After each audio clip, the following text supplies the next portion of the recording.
Welcome back. I've got Chris Horgan joining me to talk all about what's happening in the city of Wichita Falls. So, first off, what are we talking about today? Well, today we're going to talk about the falls.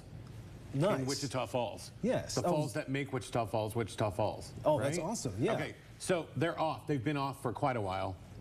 And that's a concern for a lot of people because we all like the falls. We like what they look like. We like what they represent and all that good stuff. So today we're going to talk about the 3 reasons that they're likely off. Okay. Anytime you see them off, there's likely 3 reasons that come down to that. The first one is the pump itself. There's a large pump that takes 3,600 gallons of water a minute over those falls. It's a big pump.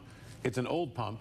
And it has maintenance issues. So sometimes that breaks. It's like anything else, like your car or whatever. So it has to be fixed. So they have to turn it off to fix that and then get it back on. The other thing is the river is too low. So the water that comes out and goes through the falls comes from the Wichita River and goes back into it when it's done. But the problem is when the river's low, there's an intake, and it's not at the bottom of the river. Can't do that. It's I don't know how many feet it is, but it gets full of silt. It gets full of dirt. There's stuff that collects around it, and that water's low. So when the water's low, we can't pump water out of it because there's no water coming up to pump. And of course, we're in a drought, so that's going to happen more often than not.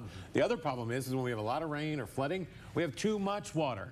And so below where we see the water, there's a lot of dirt, there's a lot of grime, there's a lot of junk down there, and it gets in the intake, and it could get in the pump, which would have problems with the pump, and then we'd have to fix the pump. So they got to turn it off. They just can't run it. So there's your top 3 reasons, the biggest reasons, that the falls would be turned off. It's one of the most iconic parts of Wichita Falls, I believe, and so the aim is to have it on. It's just that, you know, there's certain conditions, 3 reasons that it would be off. Those are 3 main reasons.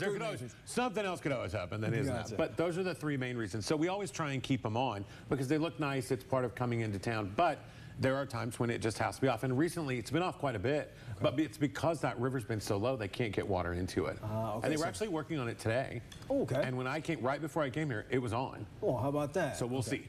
Okay, so we'll just keep waiting on that. And if we happen to not see it, and this is, I was going to say, this is a live shot. You kind of can't see it right now, but this is Lucy Park off I-44. The aim is to have it on, but there's 3 reasons why it may not be on if you don't see it. Hopefully we can get that up and running, that iconic place in Wichita Falls. Chris, thank you so much for joining me. My pleasure. Always. Yes, we'll be right back after the break. Stay with us.